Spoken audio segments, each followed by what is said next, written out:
warahmatullahi wabarakatuh. Kembali lagi bersama saya. Di video kali ini saya akan membahas tentang materi keempat, materi TTM keempat, yaitu tentang perencanaan pengembangan PSDM dakwah. Dalam perencanaannya ini terdapat langkah-langkah perencanaan.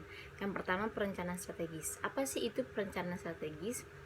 Yaitu proses yang dilakukan suatu organisasi untuk menentukan strategi atau arahan, serta mengambil keputusan untuk mengalokasikan sumber dayanya, termasuk modal dan sumber daya manusia, untuk mencapai strategi ini.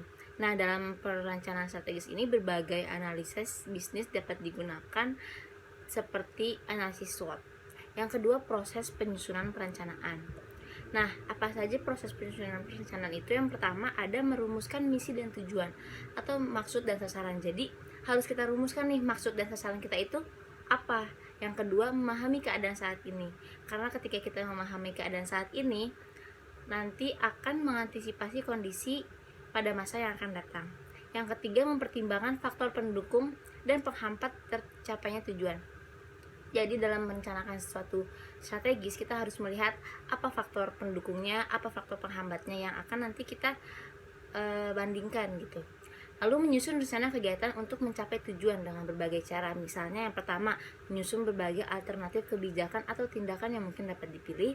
Yang kedua, menilai dan membandingkan untung ruginya setiap alternatif kegiatan atau kebijakan. Yang ketiga, memilih dan menetapkan suatu alternatif yang paling cocok atau baik di antara alternatif-alternatif yang lain. Nah, apa saja sih fokus tujuan pengembangan PSDM ini? Seperti dalam materi T4 ini, bicara mengenai tujuan pengembangan SDM itu tidak hanya untuk mengembangkan kemampuan dan keterampilan karyawan atau seseorang, melainkan pengembangan SDM adalah salah satunya bertujuan untuk menemukan dan mengeluarkan potensi yang ada pada diri karyawan atau seseorang selama yang mungkin selama itu terpendam. Yang kedua juga memotivasi dan mendorong rasa percaya diri karyawan atau seseorang tersebut. Nah, dengan kedua hal itu, niatnya nantinya tuh akan menjadi sebuah profit untuk suatu perusahaan atau suatu organisasi itu sendiri. Menyangkut materi ini, saya akan memberikan contoh tentang perencanaan pengembangan SDM berdasarkan video TTM kedua dan ketiga. Kalau di video TTM kedua itu kita membahas tentang videonya Mas Arli yang bagaimana merencanakan mengembangkan uang hingga menjadi miliaran. Kalau yang di video ketiga itu tentang bagaimana strategis kepala desa Ponggok. Nah, dalam contoh ini saya akan mengembangkan suatu bakat yang akan digunakan dalam berdakwah.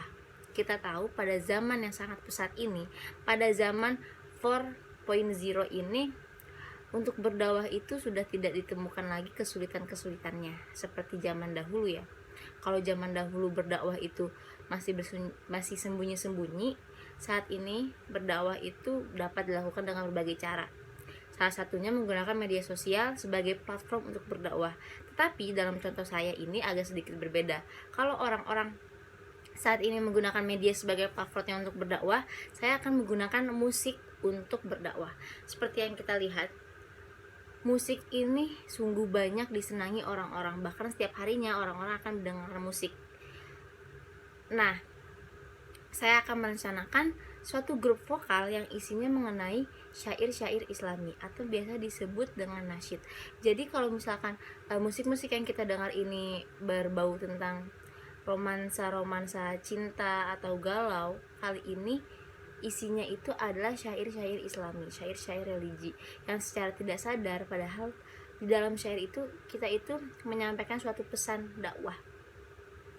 Nah, untuk mengembangkannya itu kita akan mengubah sedikit aransemen musiknya, juga akan diatur lagi vokalnya. Karena apa? Karena agar mudah masuk ke telinga orang-orang, sehingga pesan yang kita sampaikan melalui syair ini secara tidak sengaja masuk dengan amat sopan ke telinga mereka yang mendengarkan.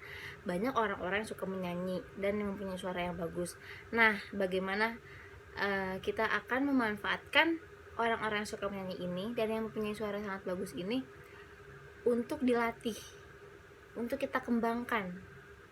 Kalau misalkan kita mempunyai sumber daya manusia yang seperti itu, kita kembangkan, nanti orang-orang yang mendengarnya itu akan tertarik gitu.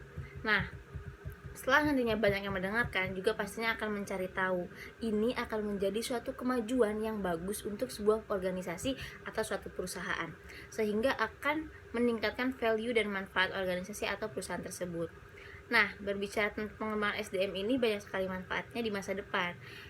Salah satunya yang strategis itu, manfaatnya itu kemampuan mendefinisikan kesempatan maupun ancaman bagi sumber daya manusia dalam mencapai tujuan bisnis.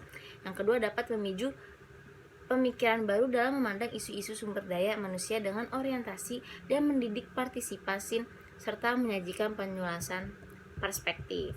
Kalau misalkan sifatnya operasional itu, perencanaan SDM dapat bermanfaat untuk meningkatkan pendayagunaan SDM guna memberi kontribusi terbaik.